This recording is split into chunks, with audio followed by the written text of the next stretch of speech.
The ship has sailed and the tsunami is still on the way, guys.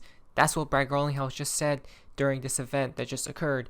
Then BG123 got the highest of confirmations from the Pope himself. What? And then they just flipped the switch, but they turned it back off. What's going on? It's happening.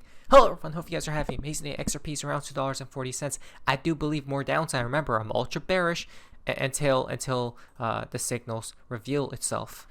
Okay, but when I seen this, guys, I'm like, there's no way this is real, right? It has to be like a glitch or a bug, and I think it was, but no, it was actually legit, right? This is how you know it's all fake, guys. Okay, this whole entire economy was built on a house of cards. Why?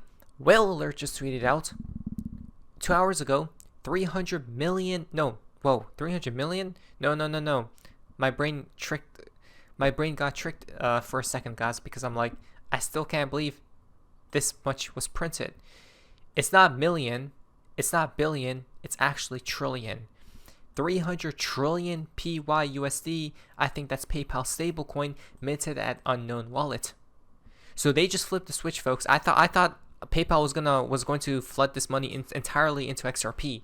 Okay, I knew it, right? I was telling Tether to do the same exact thing. Print 100 billion, not even a trillion. Print 100 billion, right? Fake dollars, or fake whatever stablecoin that they're using here, and then make it flood into cryptos, right? If you guys really want us to skyrocket, that's what they must do. Okay, PayPal just did it. But wait a second. We find out the money never really existed. Right? Now do you guys understand how this is all we live under an illusion here? Right? If they could print that much, guys, what makes you think that Tether isn't doing this and has been doing this? Come on. Right? This was from David Schwartz. So he knew, right? He knows what's up. Now, he once upon a time did tweet out as well, Elon Musk is worth $250 billion. There are less than 8 billion people on Earth. That means he could give each of us $1 billion and still have more than $242 billion left. He wasn't wrong. But instead of Elon, we have to ask the stablecoin right here, right? PYUSD. I'm pretty sure this is a PayPal stablecoin, right? But wait, so they basically flipped the switch, guys, and then they turned it back off, right? There was a mistake. They were like, uh-oh, one too many zeros, right? And then they just burned it back, guys, right, to nothing. But yeah, that's just crazy. That's how you know it's all fake at the end, right? Tether just printed $1 billion USDT. Okay, 100% fake, just because they could do it, right? The mechanism is set in motion, guys. I mean, this should tell you everything you need to know, guys. That's it, right? That's it. But now I know Ripple's marketing strategy. I'm not even kidding. The reason being is because a lot of stablecoin talk, right, what just happened, and Ripple comes about. What are the biggest challenges keeping stablecoins from becoming truly global money? Well, the main challenge that I see is, first of all, it's being a legit stablecoin, right? So Ripple comes about with specific news when the community is talking about certain news that comes from the cryptosphere, guys, right? If there are issues and things like that, and then Ripple comes out with the solution here, right? So coming down here, the promise of stablecoins has always been clear: a form of money that is stable, digital, and borderless. Stablecoins bridge the reliability of fiat currencies with the efficiency of blockchain, and they are rapidly becoming a foundational layer for global payments. Guys, I still can't get that number out of my head. That's insane. As adoption grows, the key question shifts from if they will matter to how they will shape global finance. Okay, so the blueprints for global adoption, 5K takeaways. The first one being real-world use cases are already here. Stablecoins have moved beyond crypto speculation and are now solving tangible problems. Okay. Well, one real problem that I see that stablecoins are solving is indeed it's a pumping mechanism, right? That's why everyone has their own stablecoin, right? It's the easiest way to pump cryptos. Okay. Point number 2, interoperability to avoid recreating the fragmented silos of the legacy system. Regulatory harmonization is the biggest barrier and opportunity. Okay. Oh, right. This reminds me of XRP becoming a stablecoin too, because it will. Okay. XRP will become a stablecoin at 4 to 5 digits. And every time they need to make XRP rise is through flipping the switch. That's the only mechanism from then on out. Okay. Right now it's very volatile, but XRP will become it, not in the same sense of it actually becoming a stablecoin, but in the sense of it being more so stable like. Now, besides all that news, guys, right? So again, reality is fake as we know it to be, right? Everything's literally fake within the crypto markets. Everything is. It's all built on the house of cards. The same with traditional finance, and one day it'll all crumble down. Are you guys ready?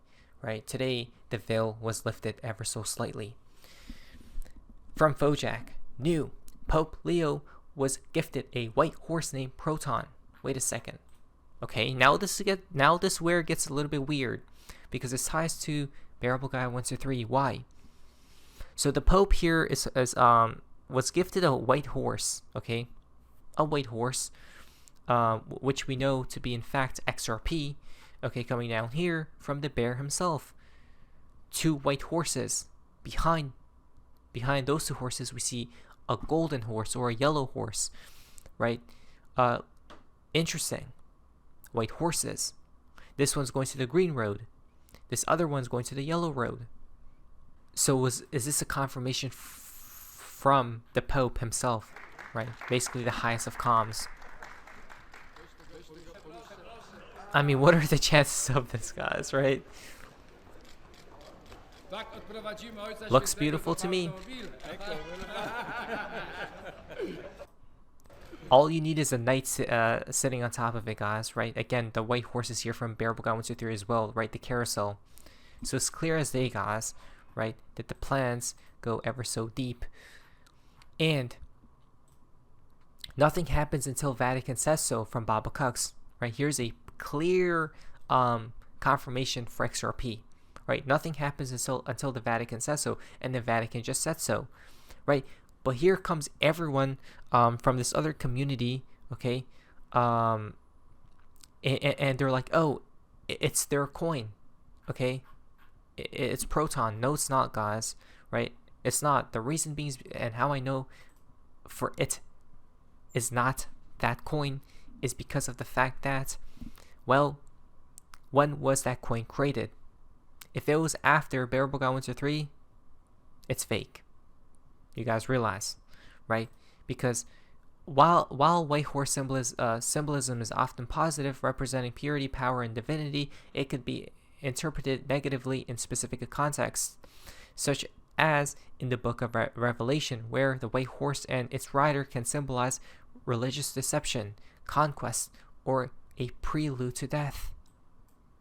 Odd, right? You know why? Because of the fact that Proton is the atom symbol, which is also the nuke or quantum symbol, guys, a nuke symbol, right? Are we at the end times here, right? The 4 horsemen. Proton means first. The white horse, the first horse. I mean, it could be that time, guys, right? A lot of comms, crazy comms, in fact. Oh, right, not to mention the storm, right? This is a storm, which I've been saying we're within the storm because the Riddler said so. When they post something about Africa, go all in from Baba Cux, right? And Ripple just tweeted about Africa here, right? Connecting to APSA and the self custody solution. Now, what's interesting about that is this right here. Pool, you're almost there, right? You're almost there on 10/16. Okay, now you're almost there, right? This is all today's dates, by the way, right here. 10/16. That's tomorrow. I mean, you're almost there. Okay, you're almost there from here as well, where we see a puzzle in it's the last puzzle to be fit, okay, for it to be completed. We see Mars, right? Basically, XRP flying throughout this stratosphere. And look at apps right here, right? The red color. Interesting. Lots of comms. We're almost there.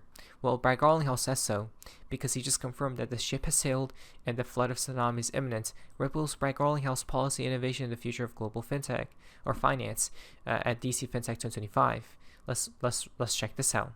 There should be a level playing field, and to the extent we're seeing people act in different ways. Now, the other part I would say is there should be a level playing field, guys. Right? That's exactly what we have been saying as well here. Okay, there needs to be a level playing field, and then fast forward a little bit. Listen to this. The United States. I don't think he really could, even though Biden may have tried with Gensler. But I think now that we are where we are, you know, we are seeing many banks lean in. But for years, the U.S. was a frozen market. Right. I mean, one quick data point is 80% of Ripple's hiring between 2001 and 2004 was non-U.S. because that's where our customers were. Our customers around the world were leaning in. The customers in the U.S. were, you know, like we gotta be careful. Mm-hmm. Right, and America's always being and has been delayed forever, guys. With the internet, they were quick with it, right? With cryptos, not so fast here, but in due time they will be. But this is where it gets interesting. Now he says something very exciting, okay, which comes back to Ripple here. To be able to lean in and build, whether you're building payment solutions, custody solutions, land title registry solutions, tokenizing commercial real estate, like this tsunami is still coming, and I don't think there's anything that the U.S. federal government is going to do to stop that. Mm-hmm. Leaning in to provide clarity so that consumers are protected, companies know how to operate. The vast majority of entrepreneurs I know in crypto want to play by the rules. They're asking to understand what the rules are. Sure. The tsunami is still coming, guys, right? So we're still early in this game. People don't realize that at all. Today is, for Mr. Poole, the 289th day of the year. And there has been a lot of smiley faces the past couple days, which means bearishness. Not financial advice. The fallacy for today's video comes from Alex Duckett. The veil being lifted. Okay? Indeed, it was today. Today was the day that it literally got lifted, guys. Right? And if you notice, you notice. If you didn't, well, too bad. And that's all. But anyways, that's all for amazingness. See ya.